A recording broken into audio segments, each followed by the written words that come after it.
37 wins, and tonight the Irish look for 38. But standing in their way is a team they know very well, UConn. And UConn is undefeated as well, hoping to bring home a national championship. Both teams got to practice one last time today before tonight's historic game. WSBT's Carl Deffenbaugh is live in Nashville, Tennessee tonight.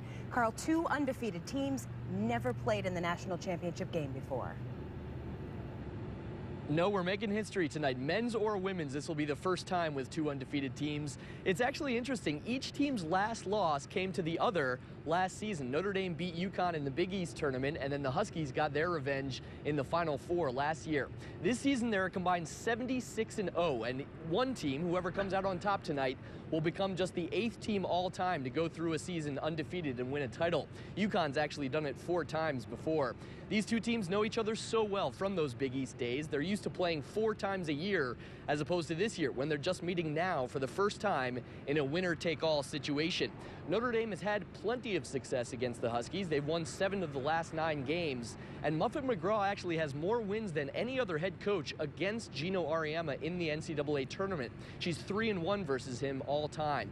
So the Irish have never been intimidated by UConn. I think a lot of people go in playing UConn, they see their jerseys in there, they've already lost the game. I don't think we're like that. I think we have a certain swag to us. There is no intimidation factor. I think that started with Skylar Diggins. That started with my freshman year when we decided that that name on the front of the jersey didn't mean anything anymore. And I think now we're looking for it's a championship game against a great team, and that's as far as it goes. Each game that we did lose to them, we learned more about ourselves and about their team. And ultimately, although we lost to them in the season, you know, we won when it mattered. It is the heated intensity of the games. I think it's the bragging rights that go along with the wins, yeah, I think it's a lot of those things. The matchup will tip off tonight at 8:30 Eastern Time. That's 7:30 here in Nashville, Jen, and we finally get to see this meeting that we've been waiting for all season. Oh, yeah, and it's going to be a big one. But you talk about the players, and Connecticut has Player of the Year playing for them this year.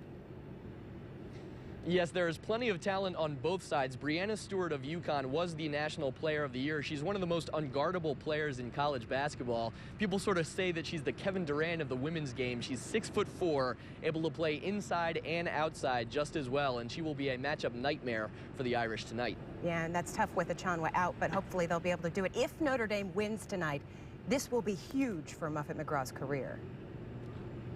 She's already a Hall of Fame coach, but she does have a national championship back in 2001, but that's been over a decade now since she won that. And they've been on this recent run of success where they've made 4 straight Final Fours and just not been able to crack through. So this would be huge for Muffet, huge for the Notre Dame seniors as well. We'll actually hear from them tonight in sports about always being the bridesmaid, never quite the bride, until hopefully tonight for them. Yes, absolutely, Carl. Thanks very much. After a